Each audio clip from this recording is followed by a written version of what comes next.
છોટાઉદેપુરના શિહોરમાં પહેલા જ વરસાદે નબળી કામગીરીની પોલ ખોલી છે. કરોડો રૂપિયાના ખર્ચે 3 વખત બનાવવામાં આવેલું ભારજ નદીનું ડાયવર્ઝન ફરી ધોવાયું છે.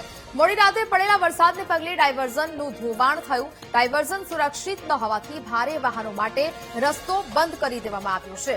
ડાયવર્ઝન બંધ થતા ભારે વાહનો 40 કિલોમીટરનો ચક્રાવો લગાવવા માટે મજબૂર બન્યા છે. જ્યાં છેલ્લા 3 વર્ષથી ભારજ નદીનો પુલ તૂટી જતા આ ડાયવર્ઝન છે તે બનાવવામાં આવ્યું હતું ને ફરી એક વખત આ સ્થિતિ છે તે જોવા મળી છે. એટલે કે ફરી એક વખત આ કામગીરીની પોલ છતી થઈ છે. ભારે વાહનો 40 કિલોમીટર ફરીને જવા માટે હવે મજબૂર બન્યા છે. જનતાના પૈસાનો ફરી એક વખત વેડફાટ થતો જોવા મળ્યો.